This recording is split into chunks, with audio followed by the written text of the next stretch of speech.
여보, 미안해요. 임신은 거짓말이었어요.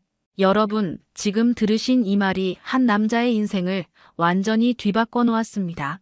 결혼한 지 불과 몇 달 만에 벌어진 일인데요. 도대체 무슨 일이 있었던 걸까요? 사랑한다고 믿었던 사람이 보여준 진짜 모습, 그리고 그 뒤에 숨겨진 충격적인 진실들. 7억이라는 금액이 왜 나왔는지, 그리고 임신 거짓말 뒤에 숨겨진 진짜 이유가 무엇인지 상상하시는 것보다 훨씬 더 충격적인 이야기입니다. 하지만 여기서 끝이 아닙니다. 이 남자가 마지막에 내린 결정과 그 결과는 여러분의 예상을 완전히 뒤엎을 거예요. 과연 이 모든 상황이 어떻게 시작됐고 어떤 결말을 맞게 될까요? 지금부터 그 전말을 들어보시죠. 1초밖에 걸리지 않는 구독과 좋아요 눌러주시면 이야기가 더 재미있으실 거예요. 그럼 지금부터 시작합니다. 강원도 춘천의 아침 공기는 여전히 차가웠습니다. 오상우는 아버지가 운영하는 건설자재 유통업체 사무실에 일찍 도착해 하루 일과를 준비하고 있었어요. 39의 나이, 그는 이제 회사의 본부장 역할을 맡고 있었지만 여전히 현장 직원들과 함께 자재를 나르고 검수하는 일을 마다하지 않았습니다. 상훈아, 오늘 현대건설 현장에 철근 납품 확인했나? 아버지 오기정의 목소리가 사무실 안쪽에서 들려왔어요. 70대 초반의 나이에도 불구하고 기정은 여전히 매일 회사에 나와 직원들과 소통하며 경영에 관여하고 있었습니다. 현장에서 시작해 맨손으로 일궈낸 이 회사는 그의 평생 작품이었거든요. 네, 아버지. 어제 미리 확인했습니다. 오전 10시에 출발 예정이에요. 상우는 서류를 정리하며 대답했습니다. 그의 성격은 아버지를 많이 닮았어요. 성실하고 꼼꼼하며 무엇보다 약속을 중시하는 사람이었죠. 하지만 아버지와 다른 점이 하나 있다면 상우는 타인에게 쉽게 기대지 않으려 했습니다. 그건 과거의 아픈 경험 때문이었어요. 10년 전 상우는 서울의 한 중견 건설회사에서 현장 관리 업무를 담당하고 있었습니다. 당시 회사는 대형 프로젝트를 연달아 수주하며 승승장구하는 듯 보였어요. 하지만 내부적으로는 자금 운용에 심각한 문제가 있었고 결국 회사는 하루아침에 부도를 선언했습니다. 그때 상우는 20대 후반이었는데 갑작스러운 실직으로 인해 큰 충격을 받았어요. 세상은 생각보다 호락호락하지 않구나. 그때 느꼈던 절망감과 무력감을 상우는 아직도 기억하고 있었습니다. 그 후 고향으로 돌아와 아버지 회사에서 다시 시작했지만 그 경험은 그를 더욱 신중하고 독립적인 사람으로 만들었어요. 아들아, 점심때 시간 있으면 같이 식사하자. 할 얘기가 있어. 기정이 말했습니다. 상우는 고개를 끄덕였어요. 아버지가 따로 얘기하자고 할 때는 보통 중요한 일이 있을 때였거든요. 점심시간 회사 근처 식당에서 아버지와 마주 앉은 상우는 된장찌개를 먹으며 아버지의 말을 기다렸습니다. 상훈아, 너 이제 결혼 생각해 볼 때 아니냐? 예상했던 얘기였어요. 최근 몇 달 동안 아버지는 종종 이런 얘기를 꺼냈었거든요. 글쎄요, 아버지. 아직 마음에 드는 사람을 못 만났어요. 그래도 인연은 기다린다고 오는 게 아니야. 적극적으로 만나봐야지. 기정은 온화한 표정으로 아들을 바라봤습니다. 그는 평소 직원들에게도 남을 도우면 돌아온다는 철학을 가지고 있었고 아들에게도 타인을 배려하고 도우려는 마음을 갖기를 바랐어요. 그때였습니다. 상훈의 휴대폰에 문자 메시지가 도착했어요. 대학 동기가 소개팅을 주선한다는 내용이었습니다. 상대방은 박이서라는 이름의 28세 여성으로 서울에서 헤어살롱에 근무한다고 했어요. 아버지, 이번 주말에 소개팅이 있을 것 같아요. 상훈이 말하자 기정의 얼굴에 미소가 번졌습니다. 그래, 좋은 인연이길 바란다. 하지만 상훈아, 한 가지만 기억해라. 진정한 사랑은 서로 도우며 함께 성장하는 거야. 한쪽만 일방적으로 주거나 받는 관계는 오래가지 못해. 아버지의 조언을 들으며 상훈은 고개를 끄덕였습니다. 그는 아직 모르고 있었어요. 곧 만날 박이서라는 여성이 자신의 인생을 어떻게 바꿔놓을지를요. 그 주말 상훈은 서울 홍대 근처의 작은 카페에서 박이서를 처음 만났습니다. 키가 작고 동그란 얼굴에 큰 눈을 가진 이서는 첫인상부터 상훈의 마음을 사로잡았어요. 그녀는 밝은 미소를 지으며 자연스럽게 대화를 이끌어갔고 상훈도 어색함 없이 편안한 시간을 보낼 수 있었습니다. 오빠는 어떤 일 하세요? 이서가 커피잔을 손에 들고 물어봤어요. 상훈은 자신의 일에 대해 솔직하게 이야기했습니다. 서울의 큰 회사가 아닌 고향의 작은 건설자재 업체라고 하자 이서는 오히려 관심 있는 표정을 지었어요. 와, 정말 멋있는데요? 아버님이 직접 세우신 회사를 이어받으시는 거군요. 저는 그런 든든한 가정이 정말 부러워요. 이서의 말에는 진심이 담겨 있었습니다. 그녀는 곧이어 자신의 이야기를 털어놨어요. 부모님이 몇 년 전 지인 보증으로 인해 전 재산을 잃었고 현재 아버지는 택배기사로 하루 종일 일하고 계신다고 했습니다. 어머니는 집에서 간간히 부업을 하며 생활비를 보태고 있다고도 했어요. 정말 힘들었을 텐데요. 상훈이 진심 어린 위로를 건네자 이서의 눈가에 살짝 눈물이 맺혔습니다. 그래도 이제는 괜찮아요. 제가 열심히 일해서 부모님께 효도드리고 싶거든요. 오빠 같은 분을 만나면 정말 좋겠다고 늘 생각했었어요. 이서의 솔직한 고백에 상훈은 깊은 감동을 받았습니다. 자신보다 어려운 환경에서도 가족을 생각하며 씩씩하게 살아가는 이서의 모습이 대견하게 느껴졌어요. 그날 이후 두 사람은 자주 만나기 시작했습니다. 이서는 만날 때마다 상훈을 위해 작은 정성을 보여줬어요. 직접 만든 김밥을 싸오기도 하고 상훈이 좋아한다며 따뜻한 차를 준비해 오기도 했습니다. 그녀의 세심한 배려에 상훈은 점점 마음이 기울어갔어요. 몇 달 후 상훈은 이서에게 프러포즈했습니다. 춘천 남이섬에서 산책을 하던 중이었어요. 이서야, 나와 결혼해 줄래? 내가 지금까지 힘들게 살아온 만큼 앞으로는 내가 행복하게 해줄게. 이서는 감격스러운 표정으로 고개를 끄덕였습니다. 그녀의 눈에서는 진짜 눈물이 흘러내렸어요. 오빠, 정말 고마워요. 제가 이런 행복을 받을 자격이 있을까요? 당연히 있어. 너는 충분히 좋은 사람이야.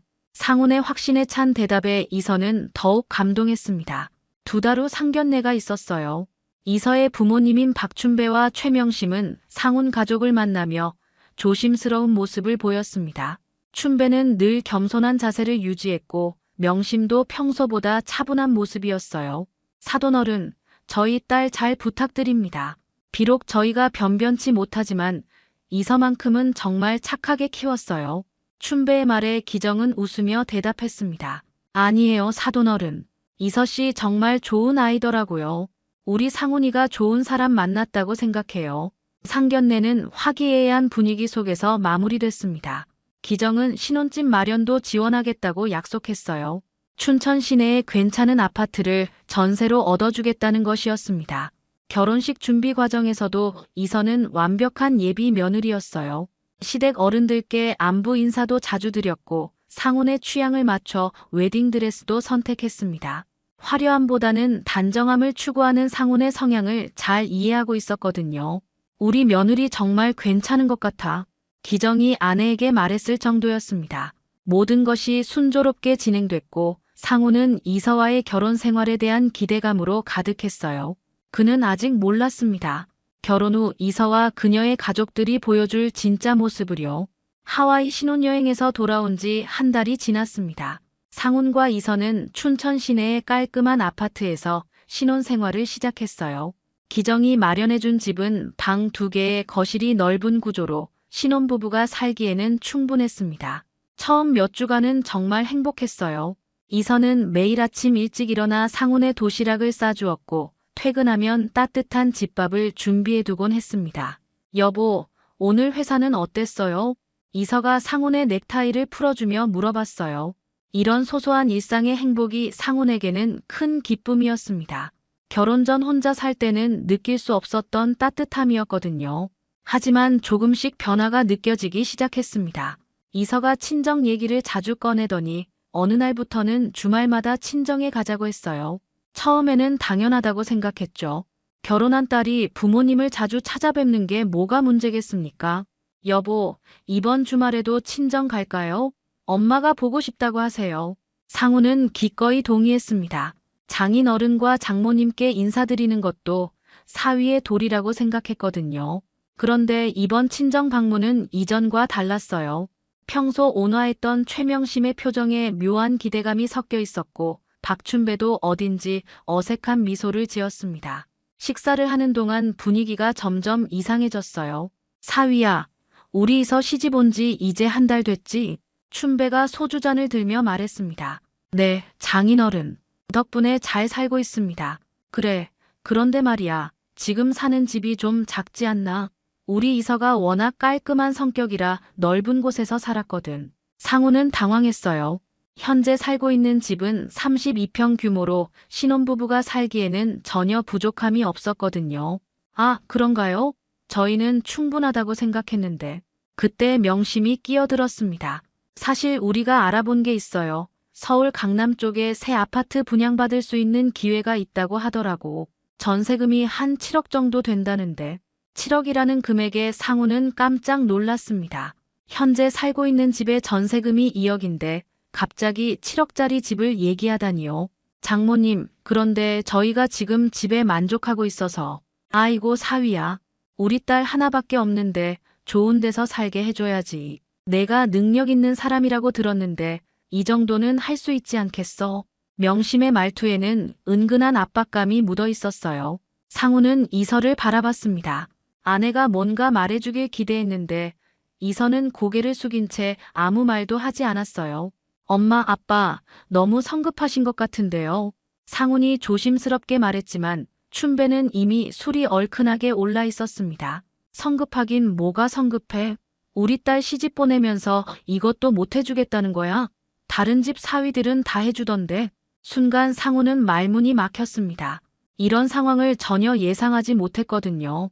결혼 전까지만 해도 처가에서는 이런 요구를 한 번도 하지 않았는데 갑자기 왜 이런 얘기가 나오는 걸까요? 집으로 돌아오는 차 안에서 상우는 이서에게 물어봤습니다. 이서야, 너도 정말 집을 옮기고 싶어? 글쎄요, 부모님이 그렇게 말씀하시니까 생각해봐야죠. 사실 지금 집도 나쁘지 않은데 부모님 마음을 생각하면. 이서의 대답은 애매했어요. 거부하지도 않고 적극적으로 원하지도 않는 그런 애매한 태도였습니다. 하지만 상훈에게는 그 애매함이 더 당황스러웠어요. 그날 밤 상훈은 잠을 제대로 이루지 못했습니다. 7억이라는 돈은 아버지 회사의 1년 순이익과 맞먹는 큰 금액이었거든요. 물론 불가능한 일은 아니었지만 결혼한 지 한 달 만에 이런 요구를 받을 줄은 몰랐어요. 혹시 내가 처가 사람들을 잘못 봤나? 상훈의 마음속에 작은 의심의 씨앗이 자라기 시작했습니다. 아파트 이사 문제로 고민하던 중 상훈의 앞에 새로운 골칫거리가 나타났습니다. 어느 토요일 오후 집에서 쉬고 있던 상훈과 이서에게 벨이 울렸어요. 이서가 문을 열자 키가 크고 마른 남성이 환한 미소를 지으며 들어왔습니다. 이서야, 오빠 왔다. 매형도 처음 뵙겠네요. 저는 박혜곤입니다. 이서의 사촌 오빠였어요. 상훈은 결혼 준비 과정에서 혜곤에 대한 얘기를 들은 적이 있었습니다. 대학을 중퇴한 후 여러 사업에 손을 댔지만 번번이 실패했다고 했죠. 하지만 직접 만나보니 의외로 말솜씨가 좋고 사교적인 사람이었어요. 매형, 정말 반갑습니다. 이서한테 매형 얘기 많이 들었어요.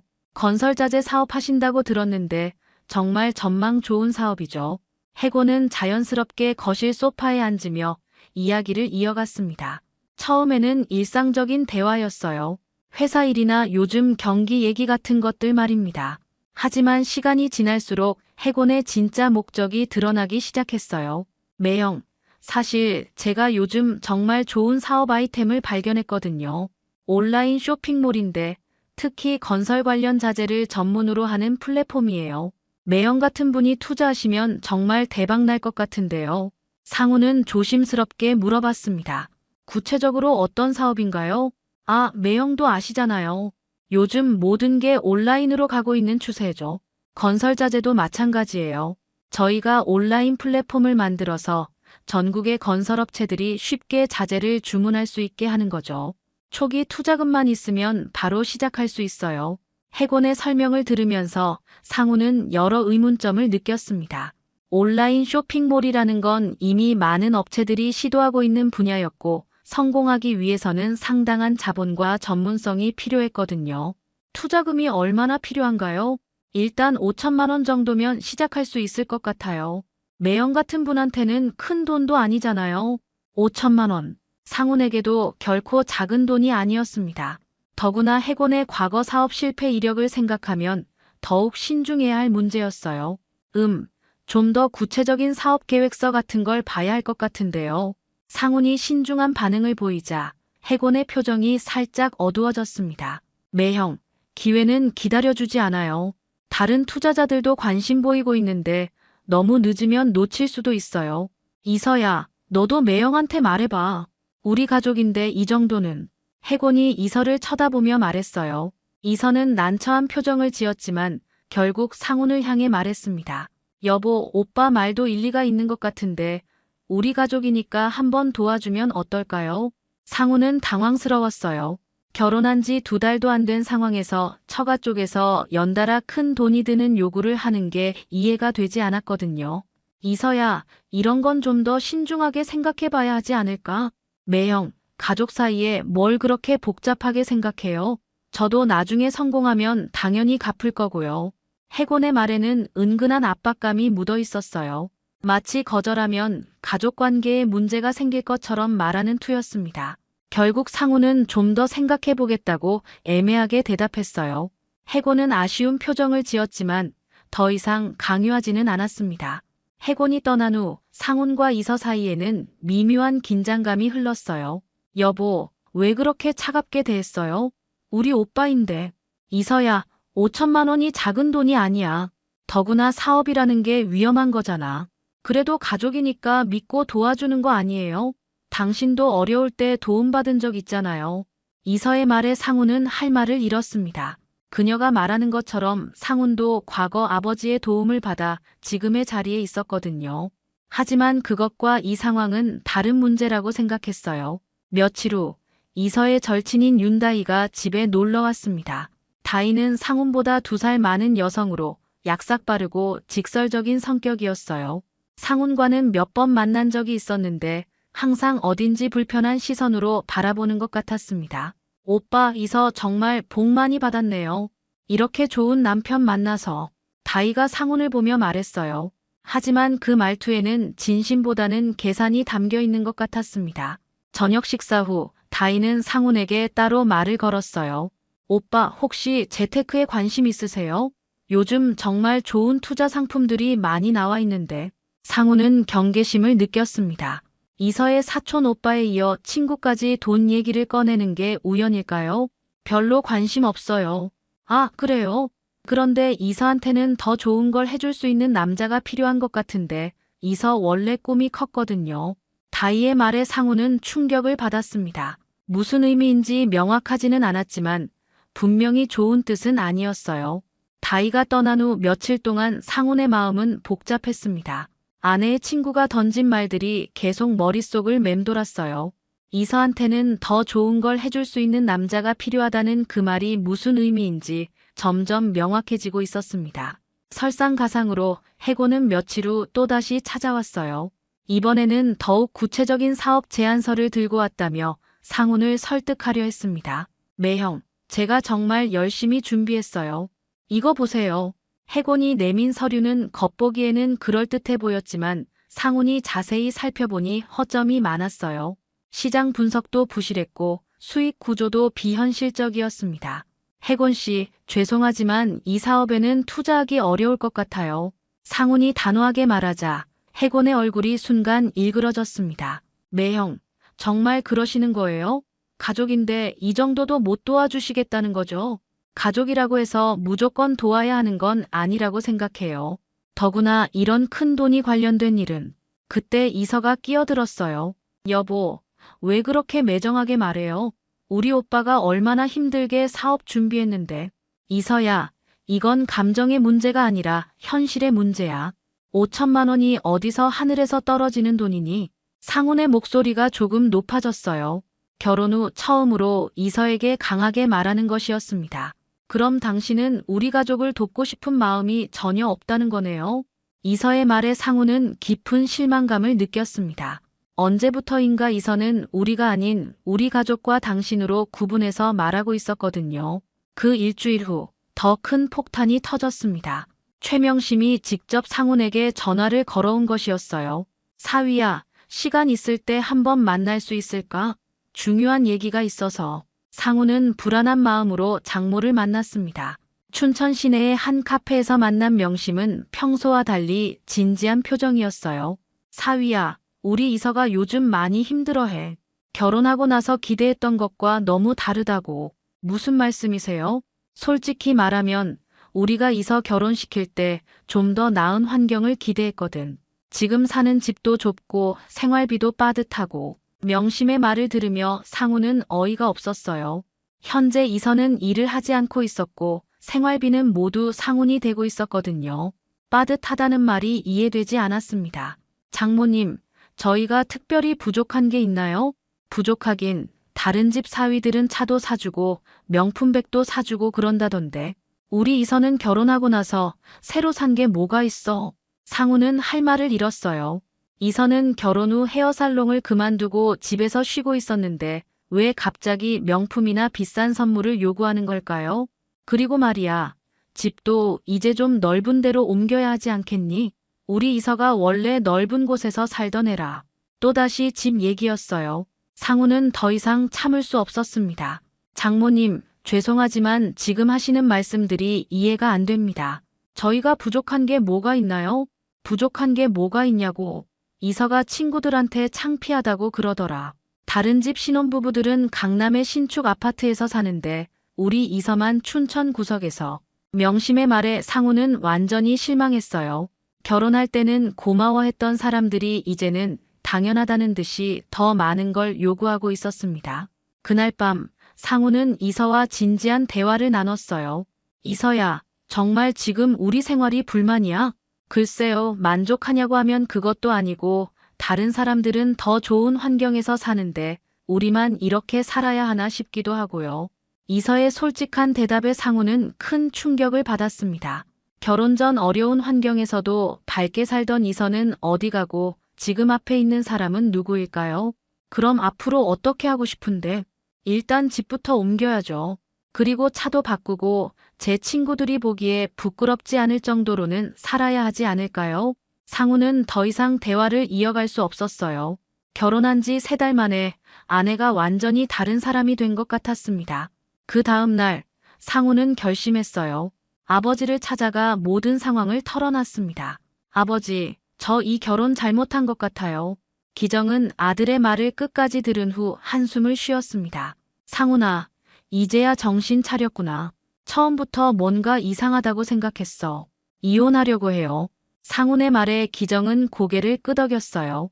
그래, 지금이라도 결단을 내린 게 다행이야. 더 늦기 전에 정리하는 게 좋겠다. 상훈이 이혼 의사를 밝힌 지 사흘 후 이서는 갑자기 눈물을 흘리며 상훈에게 다가왔습니다. 평소와는 전혀 다른 모습이었어요. 여보, 미안해요. 제가 너무 욕심이 많았나 봐요. 다시 생각해보니 지금도 충분히 행복한데. 이서의 갑작스러운 변화에 상우는 당황했어요. 하지만 이미 마음을 굳힌 상태였기 때문에 쉽게 돌아서지 않았습니다. 이서야, 이미 늦었어. 우리 가치관이 너무 달라. 그래도 한 번만 더 기회를 줘요. 제가 정말 달라질게요. 하지만 상훈의 결심은 확고했습니다. 다음 날 그는 변호사 사무실을 찾아가 이혼 절차에 대해 상담받았어요. 변호사는 재산 분할과 위자료 문제에 대해 자세히 설명해 줬습니다. 현재 거주하고 계신 아파트 전세금을 누가 냈는지가 중요합니다. 만약 남편 측에서 전액 부담했다면 아내 측의 재산 분할 청구는 제한적일 수 있어요. 상우는 다행이라고 생각했어요.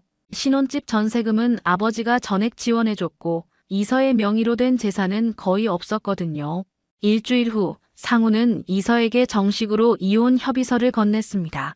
이서는 서류를 보더니 갑자기 화를 냈어요. 이게 뭐예요? 위자료도 없고 집도 안 준다고요? 집은 원래 내 것이 아니야.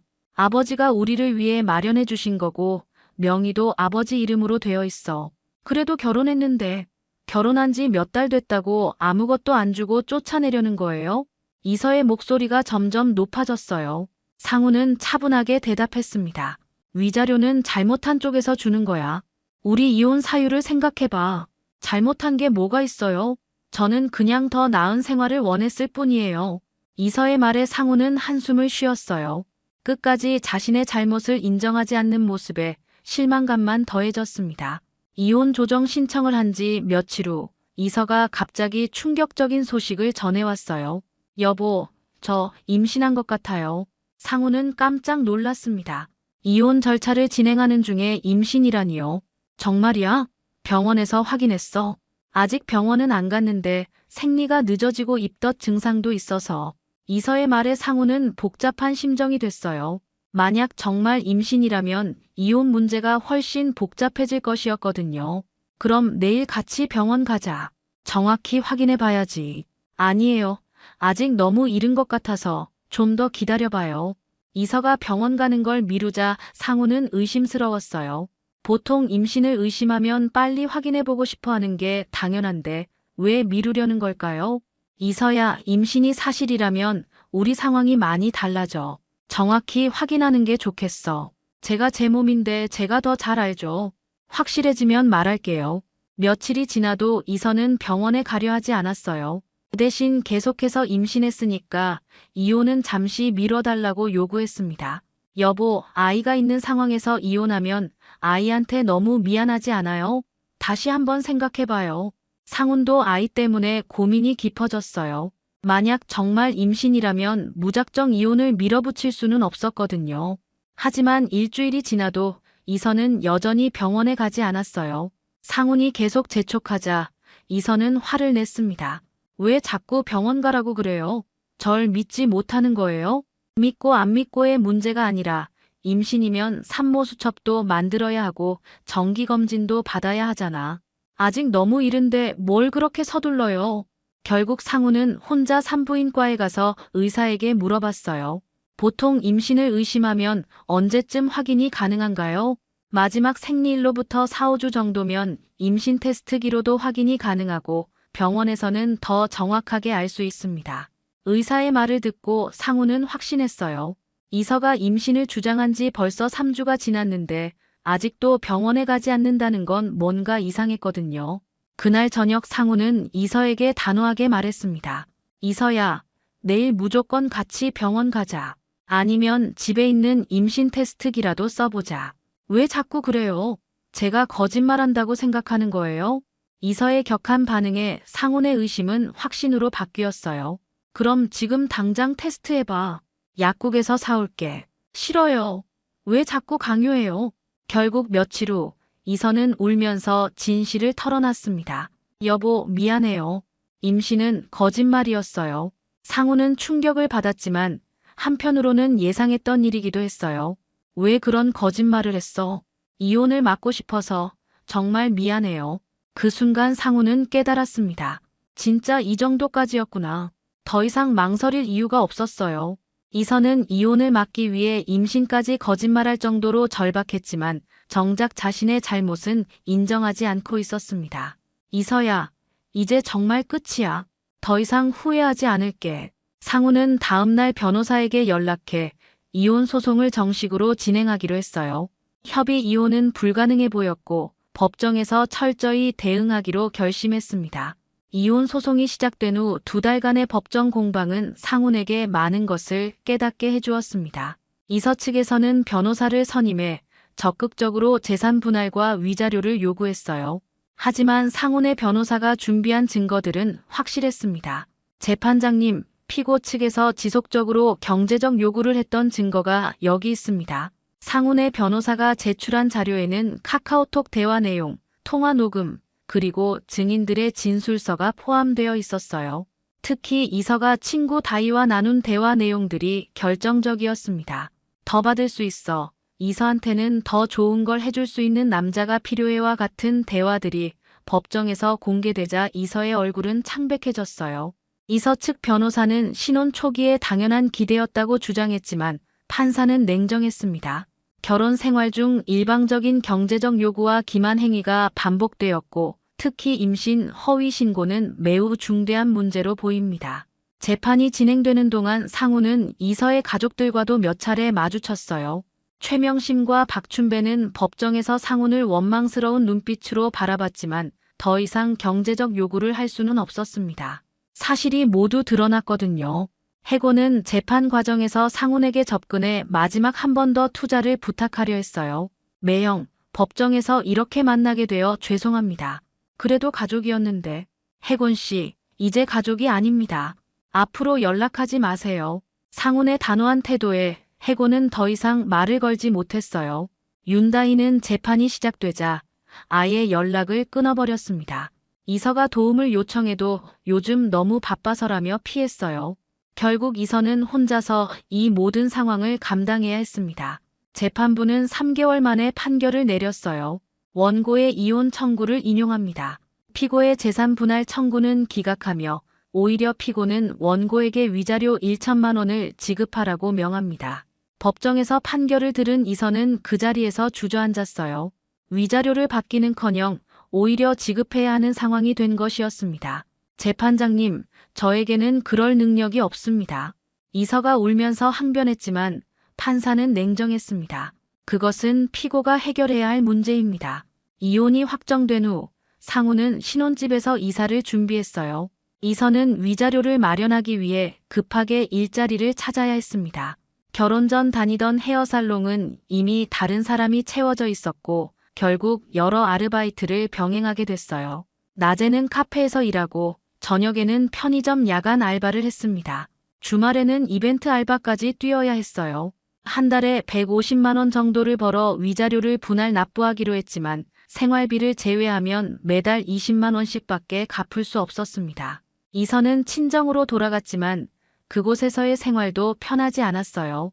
최명심은 딸을 보며 한숨만 쉬었습니다. 이서야, 내가 너무 성급했어. 괜찮은 사위였는데. 엄마도 그때는 집 크게 옮기라고 하셨잖아요. 그래도 적당히 했어야지. 너무 욕심을 부렸어. 박춘배 역시 딸에게 실망감을 숨기지 않았어요. 택배 일하면서 번 돈으로 내 결혼식 치렀는데 몇 달 만에 이렇게 되다니. 가족들의 냉담한 반응에 이서는 더욱 위축됐습니다. 결혼 전 그토록 기대했던 딸의 성공적인 결혼이 오히려 가족들에게 부담과 실망만 안겨준 셈이었어요. 해고는 이서의 이혼 소식을 들은 후 아예 연락을 끊었어요. 더 이상 도움받을 수 없다는 걸 알았거든요. 윤다희도 마찬가지였습니다. 오히려 이서야, 내가 처음부터 너한테 너무 높은 기대를 하라고 했나? 미안해라며 책임을 회피했어요. 한편 상훈은 이혼 후 훨씬 홀가분해졌습니다. 아버지 회사에서 일하며 마음의 평안을 되찾았어요.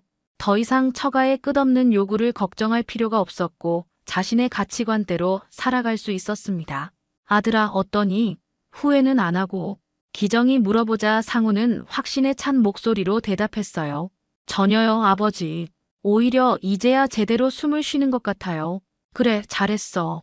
때로는 결단이 필요한 법이야. 상훈은 이번 경험을 통해 많은 것을 배웠습니다.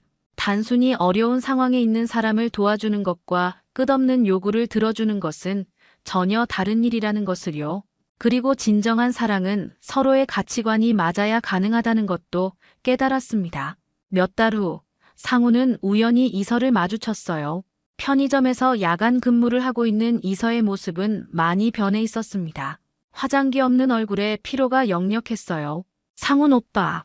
이서가 조심스럽게 인사했지만 상훈은 담담하게 고개만 끄덕였습니다. 더 이상 미안함이나 안쓰러움은 느끼지 않았어요. 이것이 이서가 선택한 길의 결과였으니까요. 이혼이 확정된 지 6개월이 지났습니다. 상훈은 아버지와 함께 회사 일에 더욱 집중하며 새로운 전기를 맡고 있었어요. 그간의 시련을 겪으면서 그는 사업에 대해서도 인간관계에 대해서도 전과는 다른 관점을 갖게 됐습니다. 상훈아, 이번 프로젝트 정말 잘 마무리했구나. 기정이 아들을 보며 만족스러운 표정을 지었어요. 상훈이 맡은 대형 건설 현장의 자재 공급이 성공적으로 완료됐기 때문이었습니다. 더 중요한 건 그 과정에서 상훈이 보여준 리더십이었어요.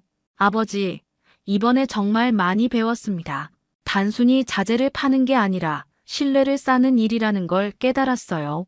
상훈의 말에 기정은 흐뭇하게 웃었습니다. 아들이 진정한 사업의 본질을 이해하기 시작했다는 것을 느꼈거든요. 그래, 바로 그거야. 우리가 기업을 키우는 진짜 이유는 신뢰야. 돈은 신뢰가 따라오면 자연스럽게 오는 거지.